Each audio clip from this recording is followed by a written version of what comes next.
मैं यही समझ रही थी कि इसका वक्ती रिएक्शन है। मुझे अंदाजा नहीं था कि प्लान करके इतना बड़ा ऑफेंस करेगा। अब आप तशरीफ रखिए मिस ईशल। जज साहब, अब मैं मिसेस शिराजी को पेश करने की इजाज़त चाहूँगा। इजाज़त है। जी मिसेस शिराजी, आपसे मुलाकात के दौरान आपने मुझसे कहा था कि आप किसी इंपॉर्टेंट बात का इंकिशाफ करेंगे अदालत में, तो मैं जान सकता हूँ इंपॉर्टेंट बात क्या है? वो ख़ास बात ये थी कि वासिफ ने शिराजी की जान इसलिए नहीं ली कि ईशल के लिए इसका रिश्ता ठुकरा दिया था, बल्कि इसकी कोई और वजह थी। और वो वजह ये थी कि ये शिराजी से बहुत नफ़रत करते थे, बल्कि इनको ये मालूम था कि शिराजी के साथ इनकी माँ के ताल्लुकात हैं। इस वजह से इन्होंने जान ली है। What nonsense you are talking about? Mrs Shirazi, आप होश में तो हैं? Mister Wasif, control yourself. अगर मैं गलत बोल रही हूँ तो बुला के पूछ लें इसकी माँ अतिया से। इसके बाप का तो पता नहीं, मगर इसकी माँ का पूरा बैकग्राउंड मुझे पता चल चुका है। ऑब्जेक्शन योर ऑनर, प्रोसीडिंग्स को केस की हदूद के अंदर ही रखा जाए। सर, मेरे क्लाइंट की वालिदा का इस मामले से कोई ताल्लुक नहीं है। क्यों ताल्लुक नहीं है? शिराजी वासिफ के घर जाते थे और उसकी माँ उनकी आओ भगत करती थी, और यही बात इसको बुरी लगती थी, जिसकी वजह से इसने उनको शूट किया है। अब आप तशरीफ रखिए मिसेस शिराजी। योर ऑनर, अब मैं अदालत में मुलजिम की माँ अतिया बेगम को पेश करने की इजाज़त चाहूँगा। इजाज़त है। वकील साहब, इससे पहले कि आप मुझसे बेहुदा सवाल जवाब करें, मैं खुद ही अपने बारे में सब कुछ बता देती हूँ। वैसे भी मिसेस शिराजी मेरे बैकग्राउंड के बारे में तो यहाँ जिक्र कर ही चुकी हैं।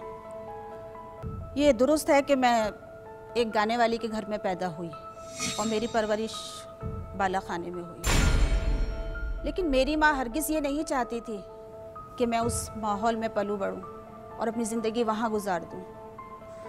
बहरहाल उन्होंने मेरी शादी की एक बहुत शरीफ इंसान बाइज़्ज़त तैमूर अली ख़ान से। तैमूर अली ख़ान के घर जाने के बाद मैंने इस माहौल की तरफ पलटकर भी नहीं देखा, और जब मेरा बेटा वासिफ पैदा हुआ तो मैंने अपनी ज़िंदगी का मकसद उसकी परवरिश को बना लिया। मिस्टर शिराजी आपके घर क्यों आते थे? मिस्टर शिराजी एक साफ सुथरे जहन के और नफीस इंसान थे। वो मेरे बेटे वासिफ पर बहुत मेहरबान थे, इसलिए कि मेरे बेटे ने दिन और रात मेहनत करके उनकी इंडस्ट्रीज को एक नंबर 1 कंपनी बना दी। क्या ये बात दुरुस्त नहीं कि वासिफ तैमूर आपको और मिस्टर शिराजी को शक की नज़र से देखता था? जी ये दुरुस्त है, मगर अगर मगर कुछ नहीं योर ऑनर। असल बात यह है कि वासिफ तैमूर ने अपनी झूठी आना की खातिर अपने बॉस की जान ली। अगर ये इतना ही गैरतमंद आदमी था तो उसने जॉब क्यों नहीं छोड़ी? लेकिन इतने बड़ी पोस्ट और इतना बड़ा जॉब उसे कौन ऑफर करता? योर ऑनर, अब मैं अदालत में शिराजी ग्रुप ऑफ इंडस्ट्रीज के जनरल मैनेजर मिस्टर समद यार खान को पेश करने की इजाज़त चाहूँगा। इजाज़त है। मिलाड, मैं ये गवाही देने इसलिए आया हूँ कि वासिफ तैमूर ही ने शिराजी साहब को शूट किया है। तो अब आप ये भी बता दीजिए कि आप इतने वसूख से वासिफ तैमूर पे इल्ज़ाम क्यों लगा रहे हैं? क्योंकि 26 जुलाई को मैंने वासिफ के पास पिस्तौल देखी थी और उसी शाम शिराजी साहब का कत्ल हुआ है। हुआ यूँ कि मैं एक बैंक से डील के सिलसिले में वासिफ के साथ उसी की कार में गया था, और उसी शाम वासिफ ने अपना बड़ा शिकार कर लिया। शुक्रिया समद साहब। योर ऑनर, सारे सबूत और तमाम गवाहों के बयानात ये बात साफ साफ जाहिर कर रहे हैं कि शिराजी का कत्ल किसी और ने नहीं बल्कि अदालत के कटहरे में खड़े हुए शख्स वासिफ तैमूर ने किया है। लिहाजा मेरी अदालत से गुजारिश है कि अदालत का कीमती वक्त ज़ाया किए बगैर इस शख्स को सजाए मौत दी जाए। That's all your honour. Thank you very much. Sir, अदालत में जितने भी गवाह पेश किए गए हैं उन्होंने सिर्फ अपना अपना नुक्ता नज़र बयान किया है, और सर इनमें से एक भी चश्मदीद गवाह नहीं है। योर ऑनर, सिर्फ सुनी सुनाई या खुद से घड़ी हुई बातों से किसी को कातिल साबित नहीं किया जा सकता, और पुलिस ने तो अभी तक आला कत्ल भी बरामद नहीं किया। इसीलिए अदालत से गुजारिश है कि किसी भी हतमी नतीजे पर पहुंचने से पहले इन तमाम अवामिल को मद्देनजर जरूर रखा जाए। Thank you sir. Next hearing पर मुल्जिम का हल्फी बयान रिकॉर्ड किया जाए। केस की समाअत 20 दिन के लिए मुलतवी की जाती है। The court is adjourned. ये वासिफ का केस कोई सॉलिड एविडेंस हाथ में नहीं आ रहा। मुझे लगता है कि जज ने अगली पेशी पे वासिफ का हल्फिया बयान लेकर फैसला सुना देना। वो सब छोड़िए मैडम, ये देखें। ये क्या है? मैडम, ये शिराजी साहब के रिश्तेदार, दोस्त, अहबाब और ऑफिस के तमाम उन लोगों की लिस्ट है जो मिल सकी, और उन सबके नंबर्स भी इसमें हैं। तुम्हारी ये हार्ड वर्क करने की जो हैबिट है ना, अच्छी लगती है मुझे। मैडम आपकी ज़रा नवाजी है, वरना खाकसार में क्या हिम्मत।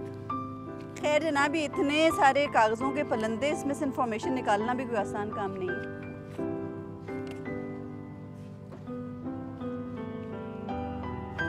ये देखो। क्या चीज़ मैडम? मुझे कुछ समझ नहीं आया। ये इन नंबर्स का सीक्वेंस तुम्हें कुछ स्ट्राइक नहीं करता? Oh yes, that's the point.